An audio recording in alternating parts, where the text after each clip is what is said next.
누가복음 22장 14절부터 23절에 있는 말씀입니다.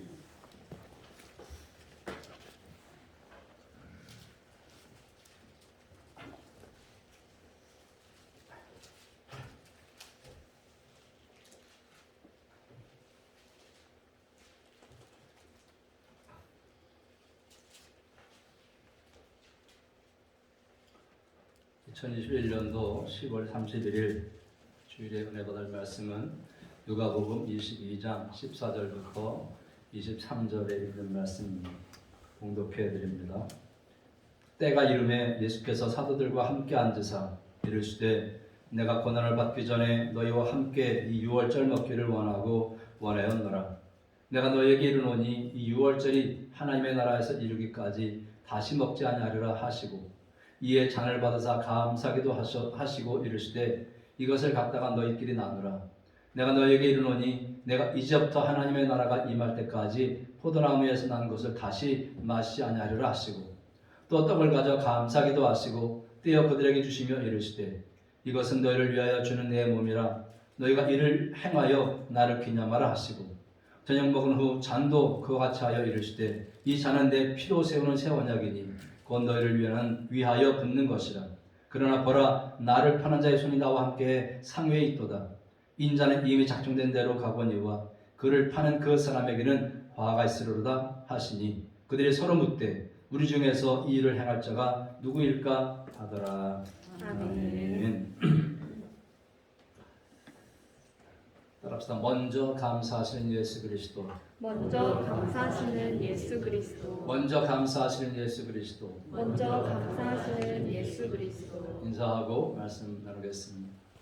사랑합니다. 감사합니다. 축복합니다. 승리하세요.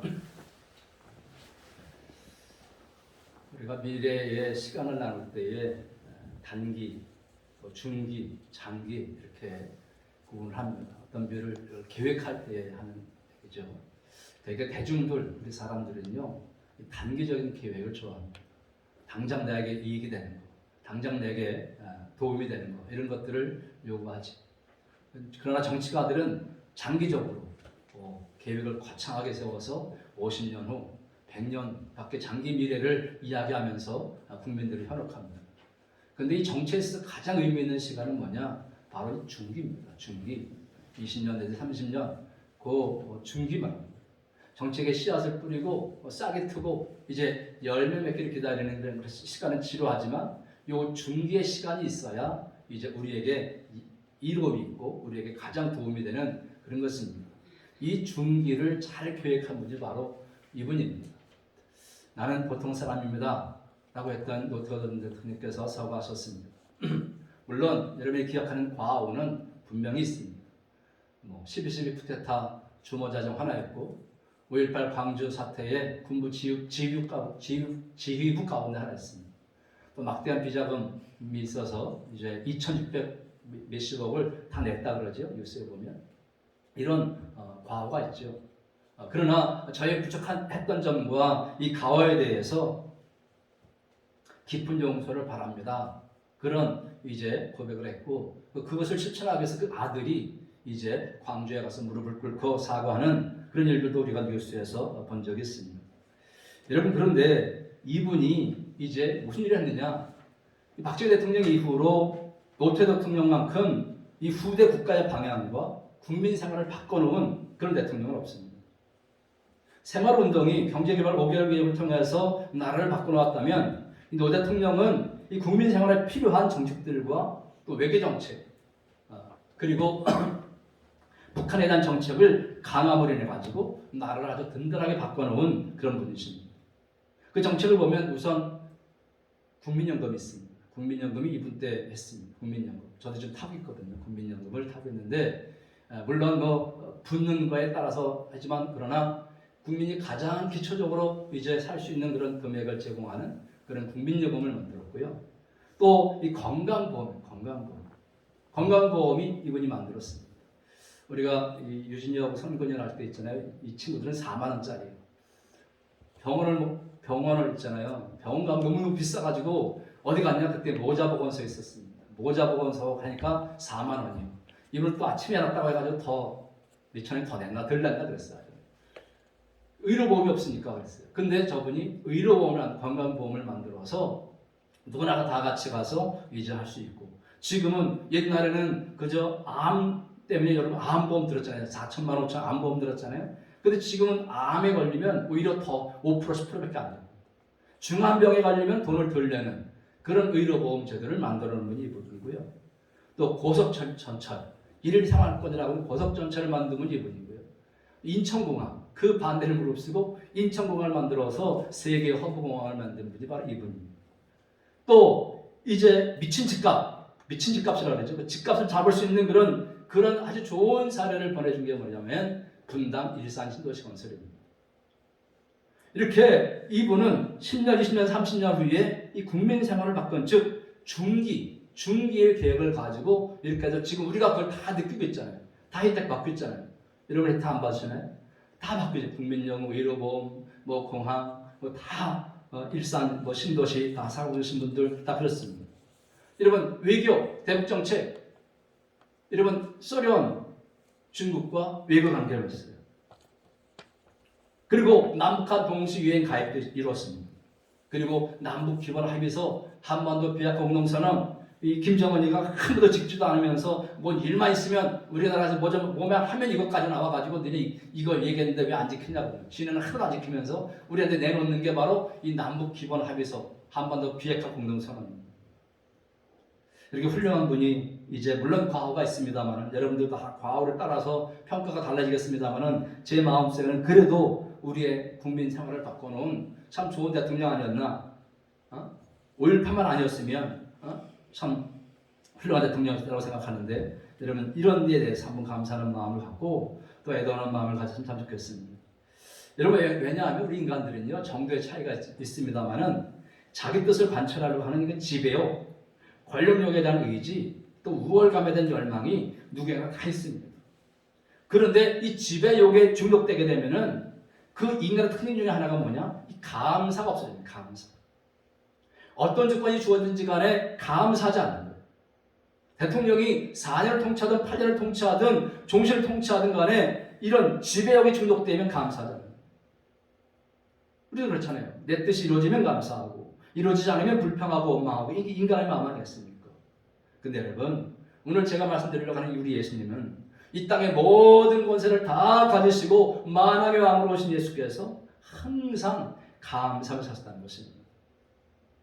말씀 한마디로 죽은 자를 살리시고 바다를 잔잔하게 하는 권세를 가지신 그 예수님이, 죄를 용서하시고 안진병을 일으키시고 나병 환자를 낫게 하시는 그 예수님이, 죽은 자를 일어나게 하시는 그 예수님이 평생 동안 사시면서 늘 먼저 감사하는 삶을 사셨다는 것입니다.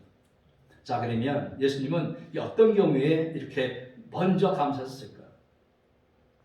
여러분, 하나님의 뜻이 이루어지는 것을 감사했습니다. 시작. 하나님의 뜻이 이루어지는 것을 감사했다.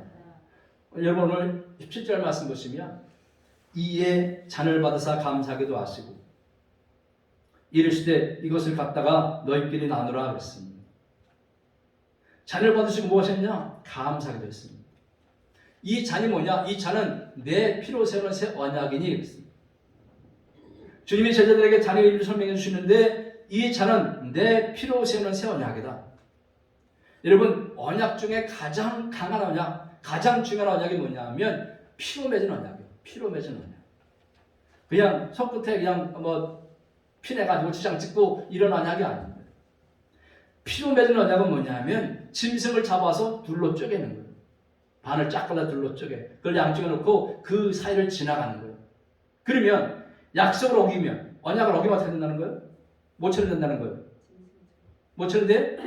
짐승처럼 죽는다는 거예요. 죽는다는 거예요. 그게 바로 피의 언약입니다. 위반한 쪽의 사람도 이 쪼개진 짐승처럼 그렇게 죽게 될 것이다 하는 게 이 피로 맺은 언약입니다.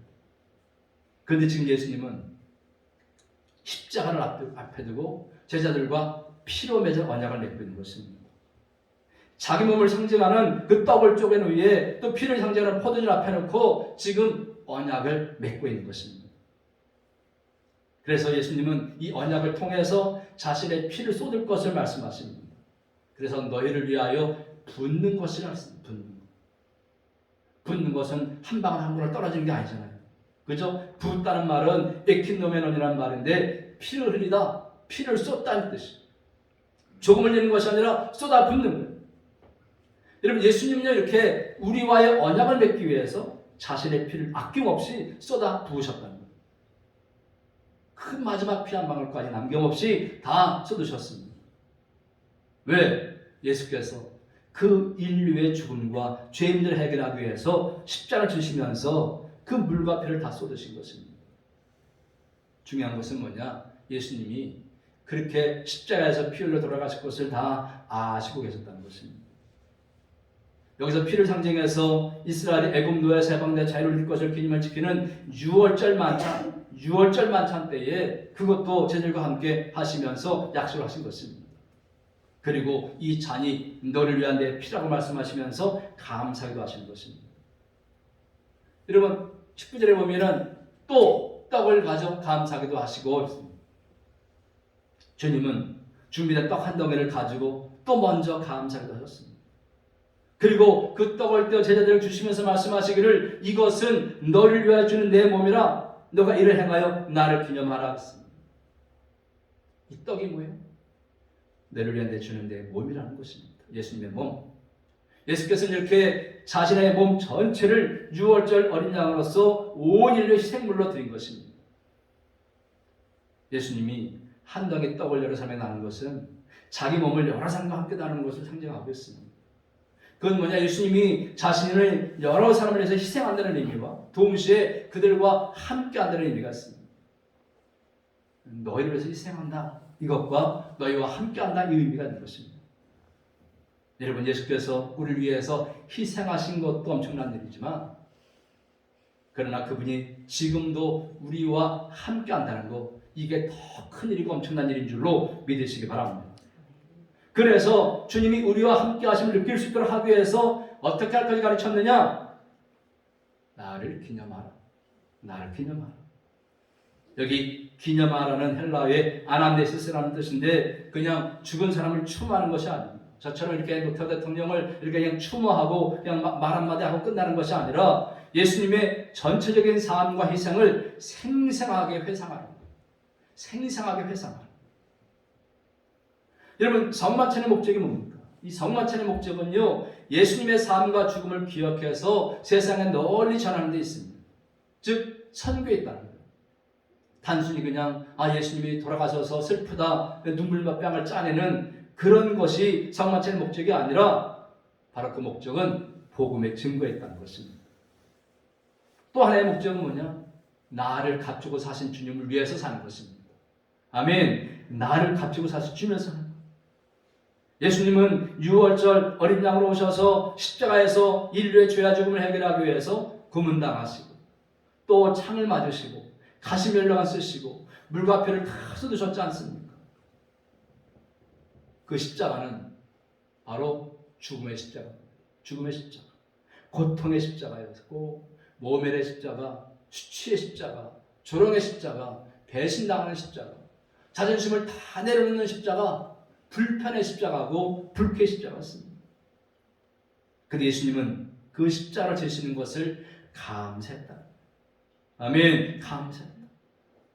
여러분, 나는요 내 것이 아니다. 시작. 나는 내 것이 아니다. 값을 지불하신 주님의 것이다. 시작. 값을 지불하신 주님의 것이다. 믿습니까? 인정하십니까? 그러니까 여러분, 나는 내 것이 아니고 값을 지불한 주님의 것이라고 우리가 인정하고 믿는다면 이제 내 마음대로, 내 고집대로 살아서 안 되는 거예요. 내 기분대로, 내 감정대로, 내 하고픈 대로 살아서 안 되는 거예요.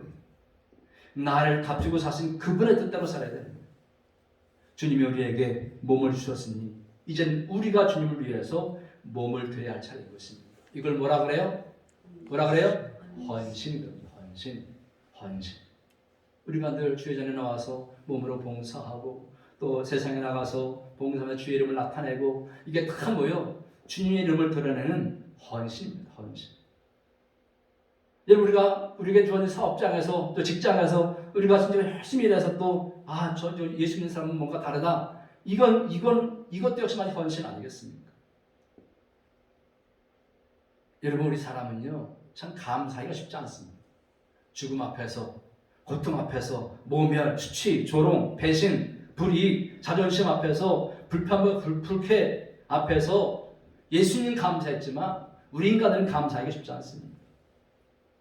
그런데 인간의 몸을 입고 이 땅에 오신 예수님은 그 마지막 십자가를 지시기 전날 밤에 그 마지막 만찬 제물과 함께 하시면서 먼저 감사하신 것. 중요한 것은 뭐냐? 유다의 배신을 다 알고 계시면서, 베드로가 배신할 것을 다 알고 계시면서도 감사했다는 것. 그 이유를 오늘 42절에서 밝혀주고 있습니다. 42절 읽겠습니다. 시작. 이르시되 아버지여, 만일 아버지의 뜻이거든 이 잔을 내게서 옮기시옵소서.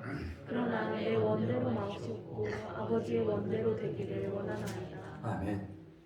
내 뜻이 이루어지지 않는다고 해도 죽음을 통해서 아버지의 뜻이 이루어지면 감사하는 것입니다. 나의 고통을 통해서, 내가 모멸당하는 것을 통해서, 수치, 조롱을 통해서, 배신당함을 통해서, 또 불이익이나 자존심 상함이나 불편, 불쾌를 통해서, 실패를 통해서 하나님 아버지의 뜻이 이루어진다면 그것은 감사한 일이랍니다. 여러분, 우리가요, 질병에 걸렸을 때 기도해서 치유되어도 감사하지 않습니까? 치유되면 얼마나 감사해요. 근데 치유되지 않아도 그 고통을 통해서 예수님의 십자가의 고통을 조금이라도 체험받을 수 있다면 감사하는 것입니다.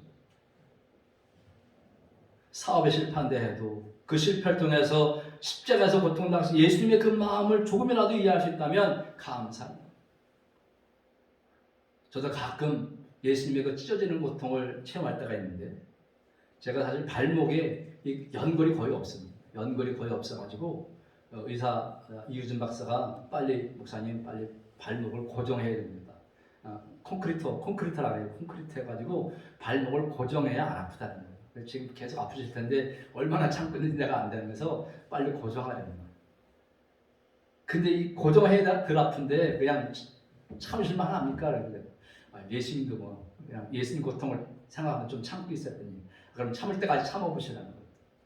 근데 가끔 이게 있잖아요. 뭐 간호사분이나 알수 뼈까지 딱 부딪히면 진짜 찢어지는 것 같아요. 그 발목이 그렇게 아프거든요. 그때마다 예수님이 못 박혀서 발목 못 박히게 그 체중에 이 찢겨지는 그 고통이 얼마나 컸을까, 이거 가끔 생각하거든요. 그러면서 또 이기고 또 지내고 있습니다. 여러분, 그래요.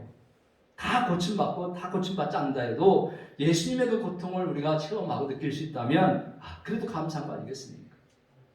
여러분, 우리가 지금 현재 당하고 있는 어떤 어려움이나 질병의 고통이 있거나 가정의 어려움이 있다면 그것을 통해서 하나님의 뜻이나 예수님의 마음을 이해하게 돼서 감사하게 되시기를 주의 이름으로 축원합니다. 자, 두 번째, 예수님은 어떤 경우에 감사했느냐? 하나님의 뜻이 이루어질 것을 감사했다. 시작. 하나님의 뜻이 이루어진 것을 감사했다. 예수님은요, 제자를 선택해가지고 3년 동안 훈련했지 않습니까? 근데 3년 동안 기껏 훈련시켰는데 제자들의 상태는 어때요? 가룟 유다는 예수님을 인신매매하려고 했고, 휴대자 베드로는 예수님을 배반했고, 다른 제자들도 마찬가지로 다 배반했지 않습니까? 그 3년 훈련한 결국은 인신매매와 배반이에요. 근데 이것을 예수님이 다 알고 계셨어요.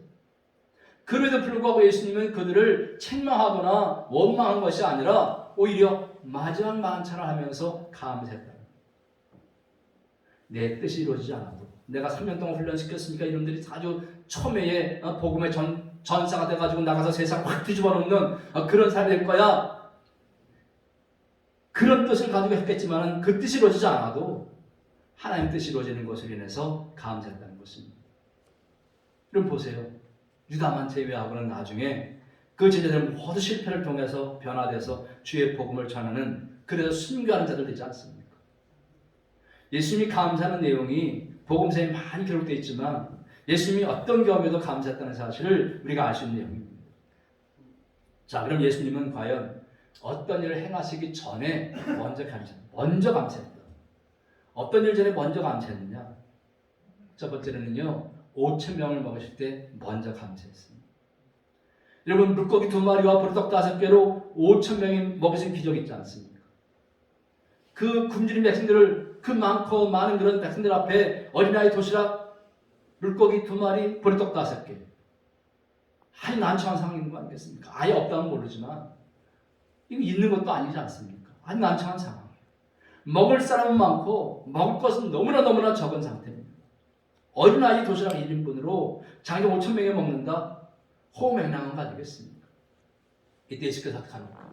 6장 11절 시작. 예수께서 떡을 가져 축사하신 후에 앉아있는 저들에게 나눠주시고 물고기도 그렇게 그들의 원대로 주시니라. 아멘. 축사했다. 감사기도 했다는 것입니다.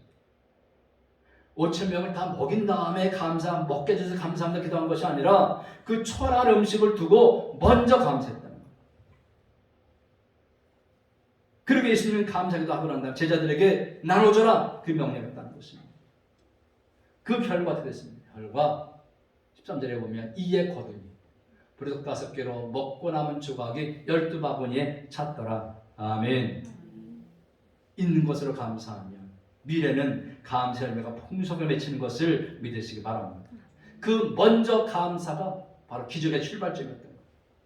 먼저 감사하는 그 마음에 축복의 씨앗이 깃들어있었던 것입니다. 우리도 이렇게 모든 범사에 먼저 감사하시기 바랍니다. 감사는 거기에서 하나님의 역사가 시작되는 거예요. 자, 두 번째는 뭐냐면 실패 속에서 드린 먼저 감사 기도가 있습니다. 마태복음 11장에 있는 말씀인데 예수님이 복음을 전하면서 아주 권능을 많이 행하신 말이 있습니다.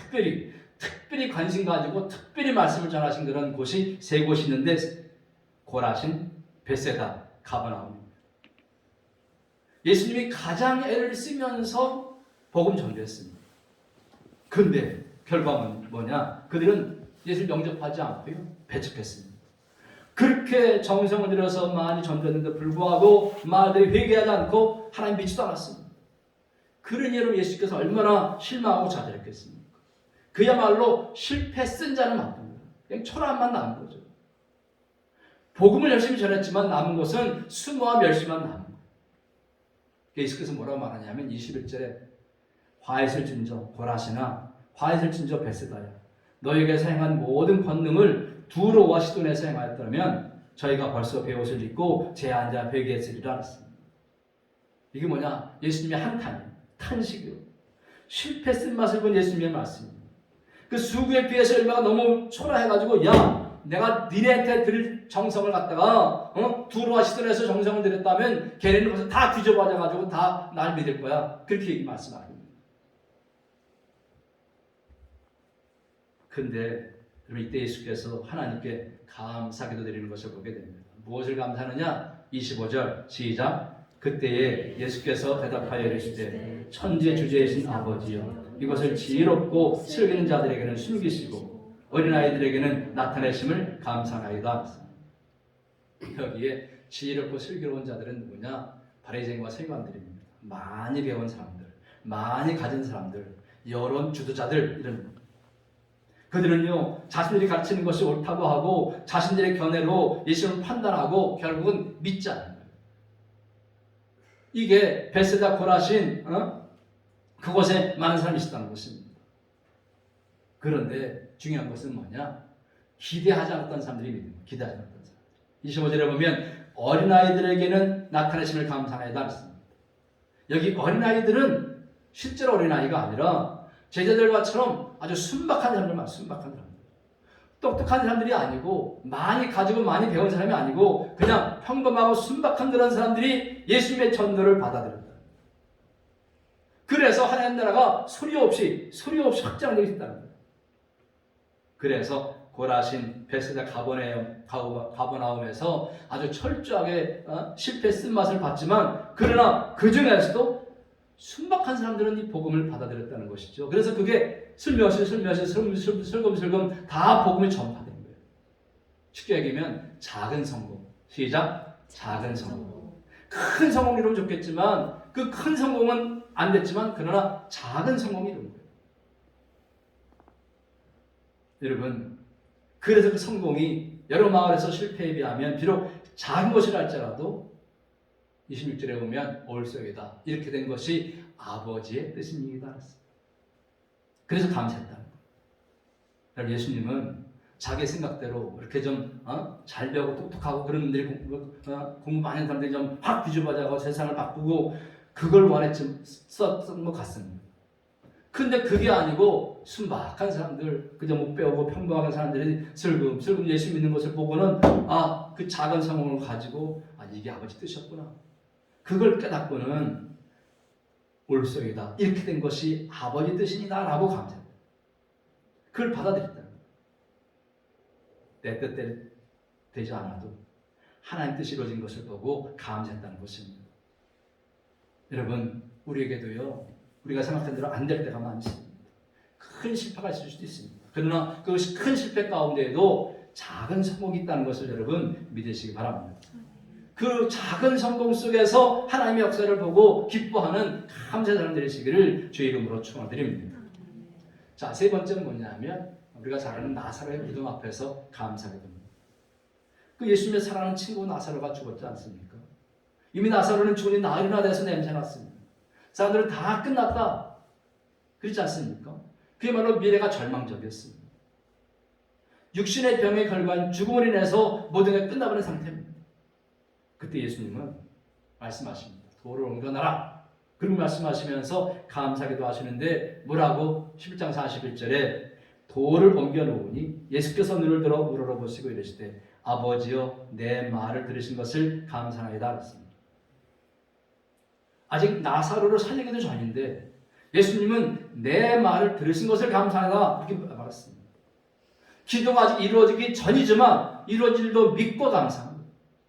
그러니까 우리에게 말씀하시는 것은 뭐냐? 환경이나 땅이나 무덤을 보지 않고 하나님 뜻이 이루어질 것을 보고 감사한 것입니다. 그야말로 이 감사는요, 상식과 맞지 않는 감사. 슬픔의 자리, 절망의 자리, 비극의 자리에서 감사한 것입니다. 언젠가요? 제가 어느 집 장례 진리할 때에 가서 감사합니다. 감사하는 얘기를 자꾸 했어요. 그때 집에 왔는데 집사람이 목사님, 그 남은 그렇게 엄마가 돌아가셔가지고 가슴 아픈데 뭐 그냥 자꾸 감사하다 그러면 좀 들으면 안 돼요. 들으라고. 근데 감사는 어떻게 해요? 여러분, 상식과 맞지 않는 감사, 슬픔의 자리, 절망의 자리, 비극의 자리에서 감사합니다. 초상집에서 금기 언어인 감사를 예수께서 하신 거 아니겠습니까? 바꿔 말하면 우리에게 위협이 느끼고 또 사업이 망치고 일자리가 없는데 자금줄이 바닥났는데 의사가 사형 선고 내렸는데 그때 감사하신다는 거예요. 그런데 불구하고 여러분 믿음으로 감사하시기를 주의 이름으로 축원합니다. 그 감사로 어떤 일이 일어나느냐? 묶인 나사로가 수족에 물린 채로 오지 않습니까? 죽음의 사슬과 족쇄가 풀리지 않습니까? 스스로 풀지 못한 인생의 사슬이 풀리지 않습니까? 죽음을 이고 부활했지 않습니까? 나사로가 살아난 거예요. 여러분, 왜 예수께서 그렇게 무덤 앞에서 감사했느냐? 그 이유가 11장 40절에 나옵니다. 읽겠습니다. 시작. 항상 내 말을 들으시는 줄을 내가 알아나이다. 그러나 이 말씀하옵는 것은 둘러선 의리를 위함이니 곧 아버지께서 나를 보내신 것을 그들로 믿게 하려 함이니이다. 무슨 얘기냐? 믿게 만들기 위해서. 아버지께서 나를 보내신 걸 믿게 만들기 위해서. 즉 그 예수님은 기도를 들으시는 하나님, 죽은 자를 살리시는 하나님, 하나님 보내신 예수님을 믿게 하기 위해서라는 거예요. 미래는 하나님 손에 있다, 이걸 믿게 하기 위해서. 그래서 미래를 보면서 예측하고 불평하고 원망할 것이 아니라 감사하면, 먼저 감사하면 감사의 열매가 맺힌다. 이걸 믿게 하려고. 믿게 하려고. 여러분, 우리의 기도 제목이 하나님 뜻이라면 이루어질 줄로 믿고 먼저 감사하시기를 주의 이름으로 축원합니다. 이제 네 번째로는 오늘 본문의 치유의 만찬 때에 감사한 것입니다. 20장 17절에 보면 이에 잔을 받아 감사하기도 하시고 또 떡을 가져 감사하기도 하시고 그렇습니다. 감사하기도 하십니다. 여러분, 내게 손해요 고통일지라도 하나님의 뜻이 이루어진다면 감사하시기 바랍니다. 이게 가장 높은 차원의 감사인 것입니다. 또 지금 눈앞에 이제 이해되지 않는 일이 벌어져도 실패했어도 만족스럽지 못해도 내 뜻이 관철되지 않아도 손해보았어도 억울해도 부당한 대우를 받아도 알아주지 않아도 여러분 먼저 감사하시기 바랍니다. 모든 결과에 대해서는 내 뜻이 아니라 아버지의 뜻이 이루어진 것으로 인해서 받아들이고 감사해야 됩니다. 한 번 사는 내 인생살이, 지나온 내 인생의 발자취를 통해서 하나님의 뜻이 이루어진 것보다 더 귀한 것 있겠습니까? 우리가 하나님의 뜻을 이루는 데 사용되었다. 여러분, 이게 얼마나 감사한 일입니까? 여러분이 다 하나님의 뜻이 이루어지는 데 사용되시기를 주의 이름으로 축원합니다. 또 우리 요리교회를 통해서 하나님의 뜻이 이루어진 것을 보면서 감사하시기 바랍니다.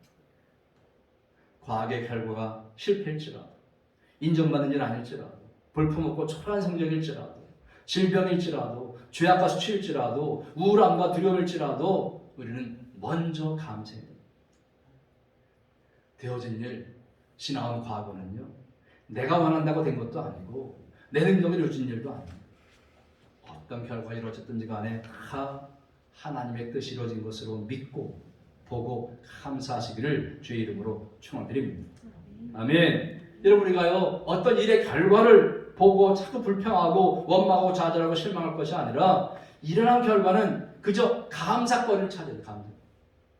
우리의 모든 결과는 아버지 뜻이 이루어진 것을 받아들이고 모든 과거를 감사해야 된다는 것입니다. 여러분, 이 동굴과 터널의 차이를 아십니까? 동굴과 터널. 동굴은요, 끝이 어떻게 된 거예요? 끝이 막힌 거예요. 동굴. 터널은 어떻게 해요? 아무리 길어도 끝이 뭐예요? 열립니다. 그럼 동굴은, 고난은 동굴이 아니라 뭐다? 터널입니다. 고난은 축복을 담는 그릇입니다.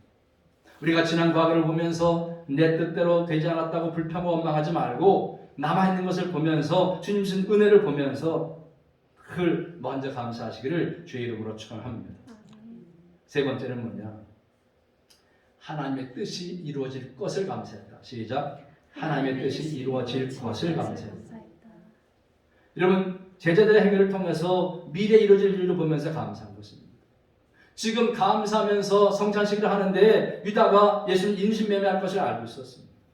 그래도 원망하거나 책망하거나 제외시키지 않고 감사하면서 떡과 잔을 다 주셨습니다. 그러면서 21절에 뭐라고 말하냐면 그러나 보라, 나를 파는 자의 손이 나와 함께 상위에 있도다 했습니다. 여러분, 이렇게 미래에 일어날 일을 뻔히 알면서도 다 알면서도 예수께서 감사하는데 왜 그러냐? 20절에 보면 인자는 이미 작정된 대로 가거니와 했습니다. 여러분, 예수님은요 가룟 유다의 배신 때문에 간 것이 아니라 이미 하나님께서 작정하고 계획하신 대로 자기가 십자가를 달리는 거라는 거예요. 가룟 유다가 배신해서 예수님이 갑자기 죽은 것이 아니라 이미 하나님의 계획했다는 거예요. 그래서 하나님의 구속의 계획이 성취된 것을 보고 감사하는 거예요. 예수님의 제자의 배신과 십자가의 수치를 통과해야 되지만 그러나 그 과정도 역시 마찬가지로 다 하나님이 미리 계획하신 것, 그래서 하나님의 뜻이 이루어질 것을 보면서 감사한 것입니다. 그런데 중요한 것은 뭐냐? 그를 파는 자에게는 화가 있으리로다, 이 말씀입니다. 하나님의 예정에 대한 인간의 책임에 대한 말씀입니다. 비록 메시아의 죽음이 하나님의 주권적 섭리와 예정성이 있다고 해도 가룟 유다에게는 하나님의 심판이 임하게 될 수밖에 없음을 밝히고 있는 것입니다. 사실 인간의 어떤 행위도 하나님의 예정을 방해할 수 없지만 그 하나님의 예정된 일이라고 해서 인간의 죄악이 합리화될 수 없다는 것입니다. 합리화될 수 없다. 가룟 유다가 예수를 인신매매해서 십자가에 못 박혔다. 그게 그 죄가 합리화돼서 가룟 유다가 그렇게 안 했으면 예수님 십자가 어떻게 못 박혔어? 그렇게 합리화될 수 없다는 거예요. 죄는 죄도 다 받는다. 여러분, 예수님의 상마찬 예식을 우리가 유카리스트 감사드린다는 뜻입니다. 최애 만찬에 있어서 가장 중요한 부분이 바로 예수께서 감사했기 때문에 이렇게 성찬 예식을 감사드림, 유카리스트 이렇게 표현하고 있는 것입니다. 우리 미래의 세계는 우리 마음대로 되는 세계가 아닙니다. 작은 것을 감사할 때 미래는 넘치는 감사로 채워질 줄로 믿으시기 바랍니다. 지금 있는 조건, 지금 벌어진 상황으로 불평과 원망하는 것이 아니라 하나님의 뜻이 이루어질 것을 믿고 감사하며 기도할 때에 하나님께서 풍성하게 채워질 줄로 믿으시기 바랍니다. 이제 말씀을 마치려고 합니다. 예수님은 십자가를 지시기 전에 마지막 밤 만찬을 감사의 만찬으로 끝내셨습니다. 예수님을 구세주로 믿는 사람들은 예수님을 따르는 삶을 산다. 우리 성도들의 삶의 표준은 예수님입니다. 그 예수님 모델로 삼고 사는 신앙이 아니겠습니까? 그 인생의 마지막 만찬, 마지막 매듭이 감사로 끝났다면 여러분 우리도 그 예수님 만나서 우리의 인생도 늘 감사로 마치는 그런 복된 인생이 되지 않겠습니까? 예수님은 무엇에 감사했느냐? 지난 일에 대해서, 과거에 대해서 하나님의 뜻이 이루어진 것을 보고 감사했습니다.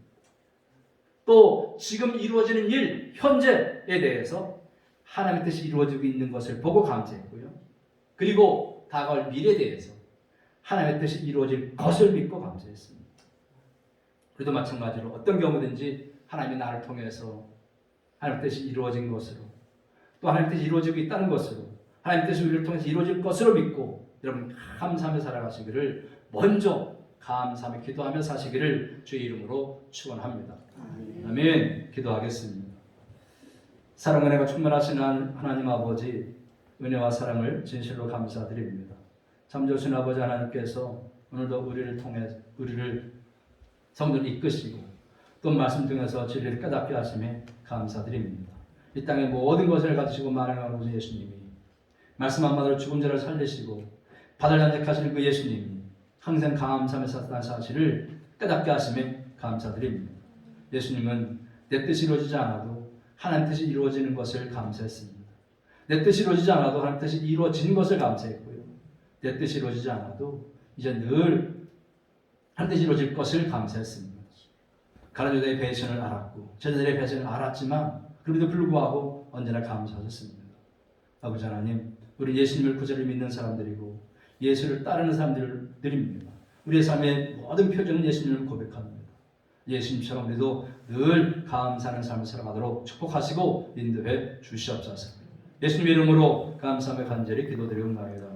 아멘.